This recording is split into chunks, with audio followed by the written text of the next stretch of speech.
សួស្តីបងប្អូនសម្រាប់វីដេអូនេះខ្ញុំនឹងមកបង្រៀនបងប្អូនរបៀបភ្ជាប់ជាមួយនឹងនាឡិកា X8 មុនពេលដែលបងប្អូនទាំងអស់គ្នាធ្វើការភ្ជាប់សូមសាកថ្មនាឡិកាឲ្យពេញជាមុនសិនបន្ទាប់មកគឺបងប្អូនចូលទៅក្នុង App Store ឬមកក៏ Play Store បងប្អូន download កម្មវិធីមួយនេះមកឈ្មោះរបស់វាបងប្អូនវាយពាក្យហ្នឹងទៅបន្ទាប់មកគឺបងប្អូនចុចបើក App នេះមកហើយសម្រាប់របៀបភ្ជាប់នេះគឺខ្ញុំសូមបង្ហាញភ្ជាប់ជាមួយនឹងទូរស័ព្ទ iPhone ហើយបើសិនជាទូរស័ព្ទ Android គឺវាអាចមានភាពខុសគ្នាតិចតួចតែបងប្អូនមើលតាមហ្នឹងទៅណាអញ្ចឹងបងប្អូនចុចតាមហ្នឹងមកអូខេមកចុចតាមហ្នឹងមកបន្តមកគឺបងប្អូនចុចគ្រីសកន្លែងប៊ូតុងតូចមួយនេះមកបន្តមកបងប្អូនចុចកន្លែងនេះមកខាងលើនេះអូខេអញ្ចឹងវានឹង load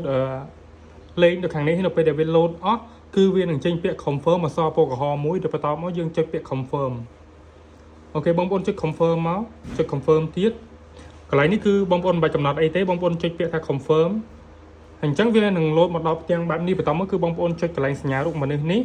បន្តមកបងប្អូនរកពាក្យថា search device នៅកន្លែងនេះបងប្អូនរូបនាឡិកាខ្វែងហ្នឹងចុចពាក្យថា search device មកបន្តមកបងប្អូនចុចបើកនាឡិកានេះបើសិនជាបងប្អូនទិញទៅនាឡិកាតែមួយឈុតគឺវា load តែមួយទេក៏ប៉ុន្តែបើសិនជាបងប្អូនទិញ2ឈុតដូចនេះអញ្ចឹងវា load 2ដោយសារខ្ញុំបើកនាឡិកា2អញ្ចឹងដើម្បី search ឈ្មោះ connector ឲ្យវាត្រូវរបស់យើងរបស់គេបងប្អូនចុចនៅលើនាឡិកាបងប្អូនចុចសញ្ញាឧទាននេះបន្ទាប់មកចុចសញ្ញាឧទានវានឹង load ឈ្មោះបែបនេះហើយអញ្ចឹងខ្ញុំនឹងបង្ហាញឈ្មោះរបៀបមើលឈ្មោះអញ្ចឹងឈ្មោះរបស់វាបងប្អូនអាចមើលនេះអាកន្លែងអក្សរ BT នេះ BT account នេះបន្ទាប់មកបងប្អូនឃើញលេខនៅខាងក្រោមនេះ41 42 39 39ហើយនឹងលេខ7 AC8 AC ហ្នឹងបន្ទាប់មកបងប្អូនឃើញ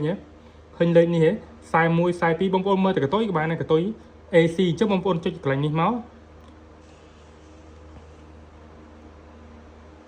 បន្ទាប់មកបងប្អូនរងចាំបន្តិចទៅដល់ពេលដែលវាពេញគឺនៅពេលដែលវាវិលពេញគឺវាភ្ជាប់បានហើយ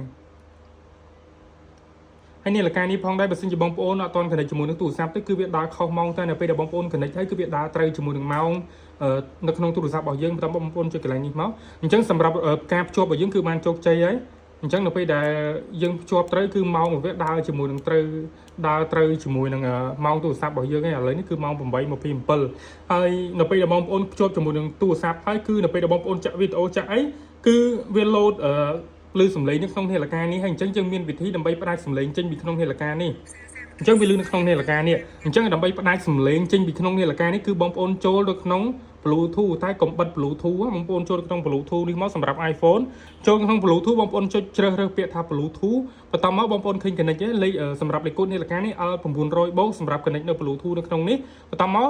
បើខ្ញុំបញ្ជាក់បើសិនជាបងប្អូនភ្ជាប់នៅពេលគេទេមកគឺវា load នៅលើនាឡិកាផង load នៅលើទូរស័ព្ទផងតែបើសិនជាបងប្អូនផ្ដាច់អានេះគឺវានៅពេលគេទេមកវាលេង load នៅលើនាឡិកាហើយអញ្ចឹងកាលណាបើសិនជាយើងចង់ឲ្យវា